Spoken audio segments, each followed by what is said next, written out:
Bismillahirrahmanirrahim.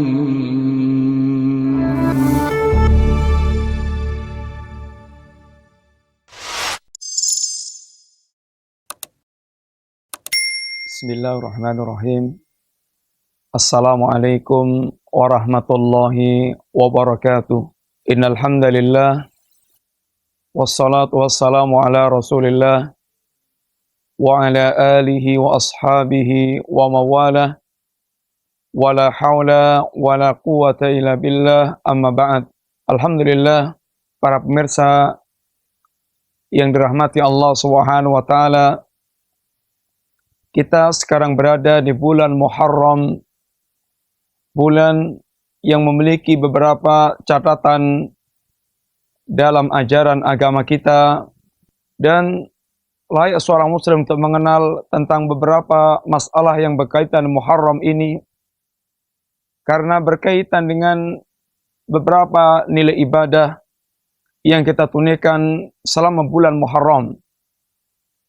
Di antara beberapa catatan kita berkaitan dengan bulan Muharram, yang pertama, bahwa bulan Muharram min ashhuril hurum, di antara bulan-bulan haram. Sebagaimana ayat Allah Subhanahu wa taala, inna iddatash syuhuri indallah isna asyara syahran fi kitabillah. Hitungan bulan-bulan dalam satu tahun di sisi Allah Subhanahu wa taala ada 12 bulan dalam kitab Allah Subhanahu wa taala. Lalu di antara perkataan Allah tentang bulan-bulan ini, minha arba'atun hurum. Di antaranya ada 4 bulan yang dikenal dengan bulan-bulan haram. 4 bulan haram itu yaitu Dzulqa'dah, kemudian Dzulhijjah, kemudian Muharram dan Rajab. Allah Subhanahu wa taala di antaranya berkaitan dengan keberadaan bulan-bulan haram ini, Allah berfirman, "Fala tadlimu fihinna anfusakum." Jangan kalian zalimi diri-diri kalian di bulan-bulan tersebut. Para pemirsa yang rahmati Allah, kezaliman tentunya adalah haram dalam seluruh waktu, di bulan haram maupun di luar bulan haram. Akan tapi Allah Subhanahu wa taala menegaskan keharaman kezaliman di bulan-bulan haram, menunjukkan lebih ditekankannya supaya kezaliman benar-benar dijauhi daripada bulan-bulan tersebut. Dan para ulama diantaranya menerangkan bahwa kezaliman-kezaliman yang dilakukan di bulan-bulan haram dosanya lebih besar dibandingkan dengan bulan-bulan selain bulan haram. Para pemirsa yang rahmati Allah, dan kezaliman sebagaimana penjelasan para ulama berdasarkan dengan nas-nas yang ada kezaliman yang terbesar, yaitu kezaliman syirik. Kezaliman dalam bentuk kekafiran atau kesyirikan terhadap Allah Subhanahu wa taala. Wal kafiruna humudz zalimun, dan orang-orang kafir mereka adalah orang-orang zalim. Inna syirka la dzulmun azim, dan sungguhnya kesyirikan merupakan kezaliman yang paling besar. Demikian pula kezaliman terhadap orang lain. Kezaliman terhadap Allah, zalim yang tidak akan diampunkan Allah. Dan kezaliman terhadap orang lain, zalim yang tidak akan ditinggalkan. Ini zalim yang harus diselesaikan di dunia ini. Apabila tidak, maka akan ada hari di mana kezaliman harus dibayar dengan kebaikan-kebaikan.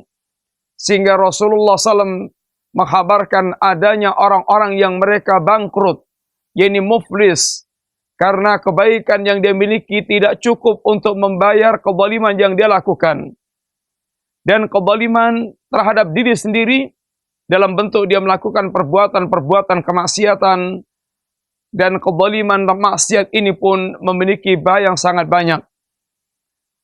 Sehingga bulan-bulan ini sungguh merupakan pendidikan khusus agar setiap muslim belajar untuk meninggalkan berbagai macam kezaliman-kezaliman yang ada. Para pemirsa yang dirahmati Allah, catatan kedua berkaitan dengan bulan Muharram, bahwa bulan ini di antaranya ada syariat yang Allah Subhanahu wa taala, yang Nabi ajarkan, yaitu saum. Saum pada Yaumu Ashura, pada tanggal 10 Muharram. Yang Rasulullah SAW katakan ketika ditanya tentang saum Yaumu Ashura, yaitu yukafiru sanatal madiyah, menghapuskan dosa selama setahun yang telah lalu. Yang dimaksudkan adalah as-saghair, yaitu dosa-dosa kecil. Rasulullah SAW berkaitan dengan Yaumu Ashura, beliau memiliki keinginan, walaupun beliau tahun yang diinginkan kemudian kedahuluan wafat, ketika Rasulullah SAW berpuasa pada tanggal 10 dan memerintahkan para sahabat berpuasa pula, maka para sahabat menyampaikan bahwa pada tanggal itu atau hari itu adalah hari yang diagungkannya orang-orang Yahudi. Maka Rasulullah SAW meniatkan tahun depan kita akan puasa tanggal 9 dan 10. Dalam rangka mukhalafah, dalam rangka menyelisih orang-orang Yahudi. Masalah muslimin, sungguh di antara roh syariat ini adalah mukhalafatu li ashabil jahim, menyelisihi para penduduk neraka jahim. Ini menyelisih jalannya orang-orang mereka akan meringkuk di neraka jahim, Yahudi, Nasrani, musyrikin.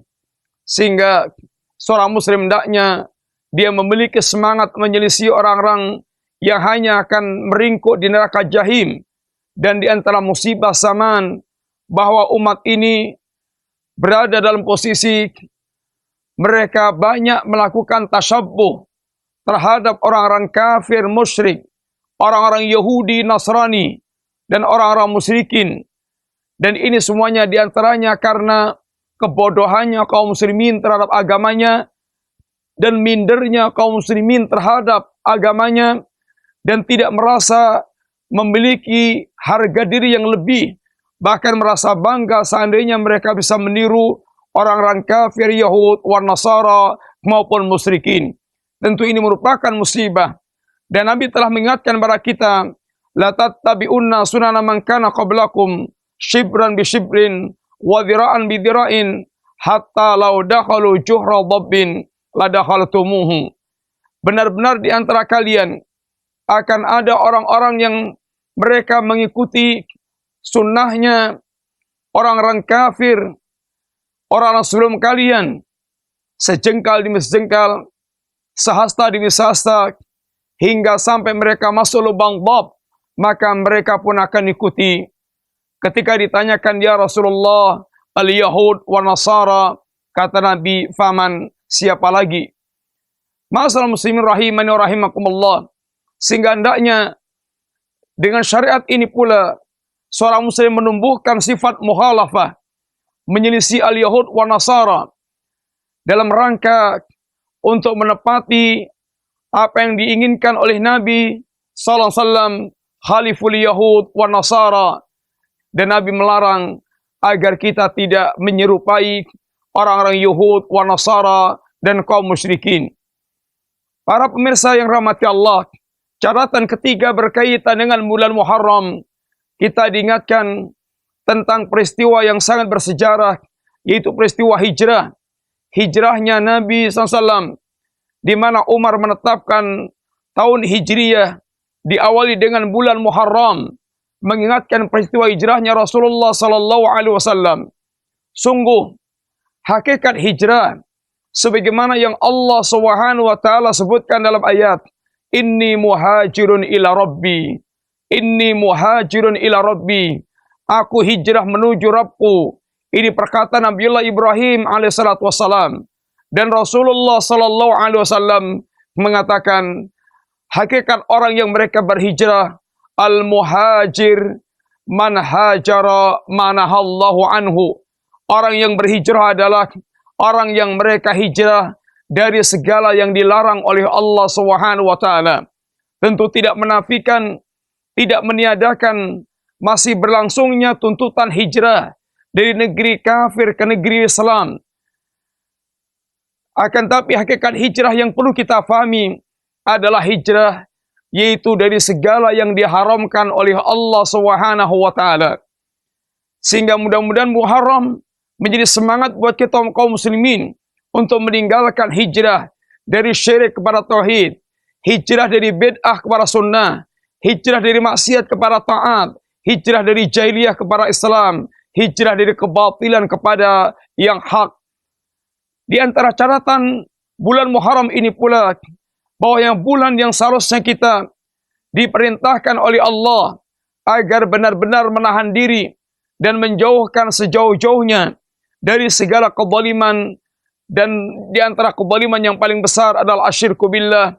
Maka sungguh sangat tragis bulan Muharram seakan bulan berpesta poranya, bertumbuh berkembangnya dan dipeliharanya berbagai macam budaya yang bernuansa syirik. Tidakkah kita senantiasa melihat pemandangan-pemandangan setiap tahun, setiap malam satu suro, bagaimana sebagian masyarakat mereka mengarah ke bubule, bahkan mereka bertabaruk sampai kepada sak kotoran-kotorannya juga jadikan sebagai tabaruk. Ini tentu merupakan keyakinan kesyirikan. Sebagian kaum muslimin mereka mengadakan ritual berjalan mubeng beteng dengan cara membisu. Ini tentu syariat jahiliyah yang tidak pernah diajarkan dalam agama kita. Sebagian kaum muslimin mereka di bulan surah ini mereka berpantangan atau berkeyakinan bernasib sial apabila mengadakan acara pernikahan, sehingga sepinya bulan ini orang-orang mereka mengadakan walimah, mengadakan acara pernikahan, berangkat dari keyakinan tentang khawatir tertimpa kesialan. Ini yang dikatakan dengan tatayur. Dan Nabi katakan at-tiyaratu syirkun, at-tiyaratu syirkun, at-tiyaratu syirkun. Tatayur itu syirik. Tatayur itu syirik. Tatayur itu syirik. Dan Nabi katakan man rodatu at-tiyaratu lihajatin faqad asyrak. Barang siapa yang tatayurnya menjadikan dia menggagalkan acara hajatnya, maka dia telah melakukan perbuatan kesyirikan. Kaum muslimin yang rahmati Allah, semoga Allah Subhanahu wa taala menjadikan kita di antara orang mendapatkan taufik mengambil barakahnya bulan Muharram, bulan yang sangat dimuliakan Allah. Bahkan Nabi mengatakan afdalus saum ba'da Ramadan syahrullahil Muharram. Seutama-utama puasa setelah Ramadan adalah puasa pada bulan Allah, yaitu bulan Muharram. Bulan Muharram dikatakan dengan syahrullah yang menunjukkan memiliki keutamaan yang sangat khusus, keutamaan yang sangat besar. Dan semoga Allah Subhanahu wa taala menghindarkan kita dengan taufiknya dari praktek-praktek kesyirikan dan perkara jalah lain yang akan merusak agama dan akidah kita. Semoga bermanfaat. Wassallallahu ala nabiyyina Muhammadin wa ala alihi wasallam. Assalamualaikum warahmatullahi wabarakatuh.